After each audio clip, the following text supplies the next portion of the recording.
नमस्कार। दतिया में लगातार जिस तरीके से चुनावी परिणाम एक अलग तरह की करवट लेते हुए दिखाई पड़ते हैं, उससे तो कम से कम ये साबित हो जाता है कि बीजेपी जो लगातार तमाम दावे कर रही थी, तमाम तरह के कयास उनकी तरफ से लगाए जा रहे थे और ये तक कहा जा रहा था कि दतिया पर एक बार फिर बीजेपी अपना जादू चलाती हुई दिखाई पड़ेगी। लेकिन फिलहाल के जो आंकड़े हैं वो कुछ और कहानी बयां करते हुए दिखाई देते हैं, क्योंकि अगर हम अभी के आंकड़ों की बात करें तो लगभग ये 7 राउंड की जो गिनती है वो मुकम्मल हो चुकी है। और इस आधार पर देखें तो घनश्याम सिंह जो कांग्रेस पार्टी के प्रत्याशी हैं, लगभग 3500 वोटों यानी कि 3500 वोटों से आगे चलते हुए दिखाई पड़ते हैं। और यहाँ पर अगर हम वोट मिलने की बात करें तो तकरीबन लगभग जो है 31,400 से लगभग 31,000 लगभग 500 से ज़्यादा वोट उनको मिल चुके हैं। और वहीं बीजेपी के जो प्रत्याशी हैं आशुतोष तिवारी, इनके खाते में तकरीबन 28,000 के आसपास वोट हैं और अभी तक लगभग 7 राउंड की जो गिनती है वो मुकम्मल हो चुकी है। अब ऐसे में बड़ा सवाल ये बन जाता है कि जो फैसला बीजेपी की तरफ से किया गया कि भाई नरोत्तम मिश्रा की तरफ अगर ना जाकर अगर आशुतोष तिवारी की तरफ चला जाए तो शायद फायदा मिल सकता है, क्योंकि 2023 में नरोत्तम मिश्रा इसी सीट के ऊपर राजेंद्र भारती चुनाव हार गए थे। ऐसे में बीजेपी ने सोचा कि उनसे अलग हटकर कोई और चेहरा यहां पर आजमाया जाए और फिर इसके बाद इस सीट के ऊपर आशुतोष तिवारी की एंट्री होती है। और जिस तरह से एंट्री हुई उसके बाद में नरोत्तम मिश्रा के तमाम समर्थक भड़कते हुए दिखाई पड़े थे, रोड तक जाम कर दिया था, 10 से 11 घंटे तक हाईवे को जाम रखा और ये कहते हुए नजर आए कि बीजेपी को इसका खामियाजा उठाना पड़ेगा।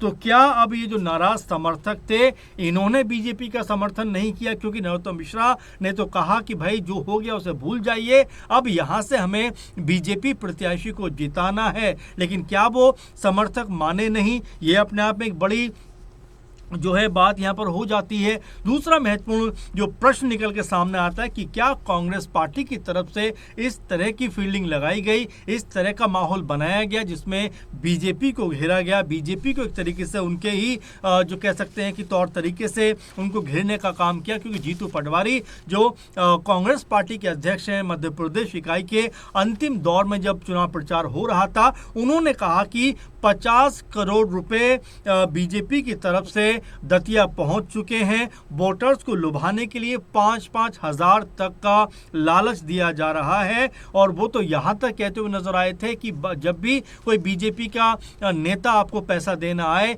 या कोई भी पैसे देने आए तो पैसे ले लीजिए, लेकिन वोट कांग्रेस पार्टी को कीजिए। इस तरह की बात जीतू पटवारी ने कही थी। हालांकि उसके ऊपर बीजेपी ने पलटवार भी किया था। लेकिन अब जिस तरह से हमें देखने को यह भी मिला कि नरोत्तम मिश्रा को लेकर जो माहौल था ग्राउंड पे और लोगों से जो बात हुई तो लोग यही कहते हुए नजर आए थे कि दादा के नहीं होने से यानी नरोत्तम मिश्रा के नहीं होने से चुनाव में वो पहले वाला उत्साह नहीं नजर आ रहा है। इस तरह की बातें लगातार दतिया के ऊपर सुनने को मिल रही थी। हालांकि ये भी गौर करने की बात है कि बीजेपी की तरफ से जो प्रचार प्रसार के लिए तमाम बड़े चेहरों को यहां पर उतारा गया। मध्य प्रदेश के मुख्यमंत्री मोहन यादव लगातार यहां पर चुनाव प्रचार करते हुए दिखाई पड़े। केंद्रीय मंत्री ज्योतिराज सिंधिया यहां पर प्रचार प्रसार करते हुए दिखाई पड़े। कांग्रेस पर जमकर हमला उन्होंने बोला था। शिवराज सिंह चौहान यहां पर नजर आए जो केंद्रीय मंत्री हैं और इससे पहले कई दफा जो है मध्य प्रदेश के मुख्यमंत्री रह चुके हैं। उन्होंने भी बीजेपी के लिए माहौल बनाया, लगातार प्रचार प्रसार किया। इसके अलावा नरोत्तम मिश्रा लगातार यहाँ पर जो है एक तरीके से कहा जा सकता है कि बीजेपी प्रत्याशी का समर्थन करते हुए नजर आए, उनके लिए घूमते हुए दिखाई पड़े। और एक समय ऐसा भी लगा कि जब नरोत्तम मिश्रा का टिकट कटा, जब जो उसके बाद उनके समर्थकों ने जो हंगामा किया और उसके बाद में ज्योतिराज सिंधिया का नाम भी निकल कर सामने आया कि मुख्य चुनाव प्रभारी बीजेपी की तरफ से उनको बनाया जा सकता है। लेकिन उसके बाद में यहाँ पर भारत सिंह कुशवाहा का नाम आ जाता है और ज्योतिराज सिंधिया को यहाँ पर एक तरीके से उनका नाम आगे नहीं किया जाता है। लेकिन अब जिस तरह से दिख रहा है, क्योंकि अगर हम जो जातिगत समीकरण की भी बात करें तो 15% यहाँ पर दलित वोट बैंक नजर आता है।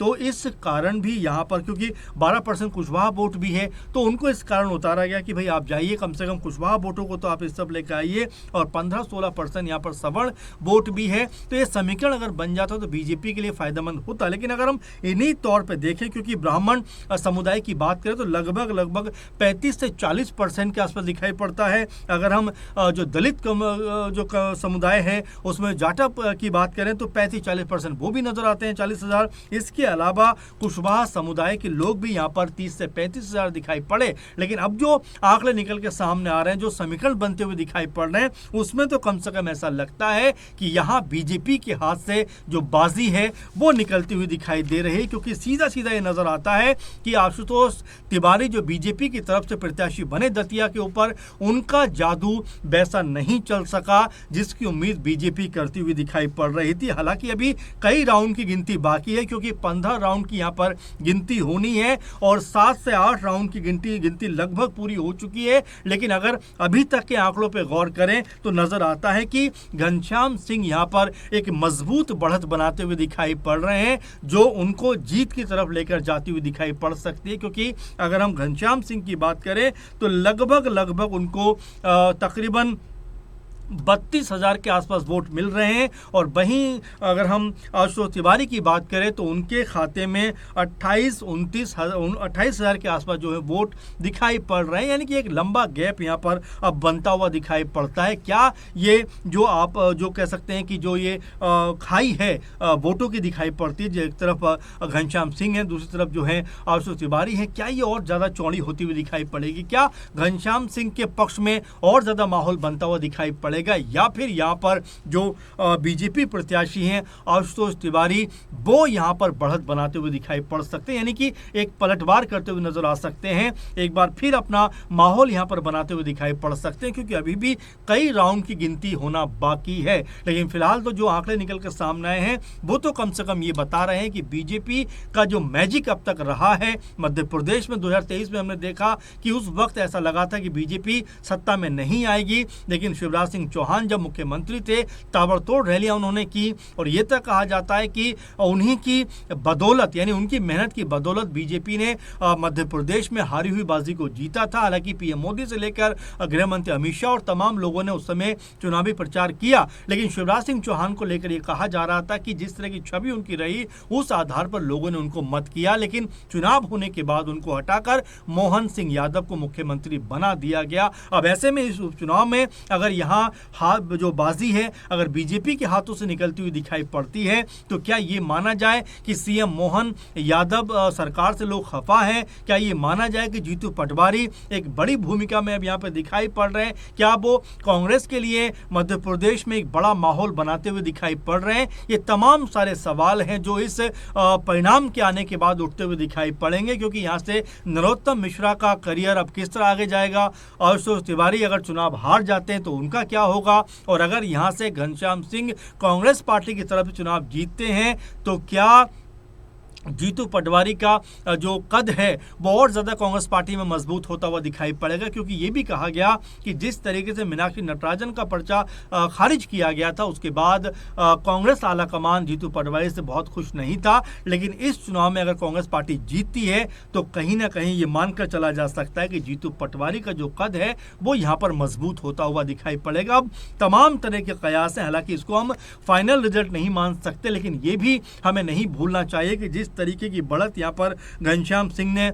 हासिल कर ली है, लगभग 3,500 के प्लस वो जा रहे हैं, तो इससे कम से कम ऐसा लगता है कि अब यहाँ से अपने आप को कमबैक कराना आशुतोष तिवारी के लिए क्या आसान हो पाएगा? क्या वो एक बार फिर दौड़ में शामिल हो पाएंगे, या फिर ये मानकर चला जाए कि यहाँ से घनश्याम सिंह के पक्ष में अब जो माहौल बना है वो जीत में तब्दील होता हुआ दिखाई देगा? क्या लगता है आपको, जरूर कमेंट करिए। फिलहाल के प्रोग्राम में इतना ही, आपसे फिर मुलाकात होगी, क्योंकि मध्य प्रदेश की दतिया सीट को लेकर हम लगातार अपडेट आपको दे रहे हैं। अपने सुझाव आप भेजिए और लगातार हमारे साथ जुड़े रहिए। नमस्कार।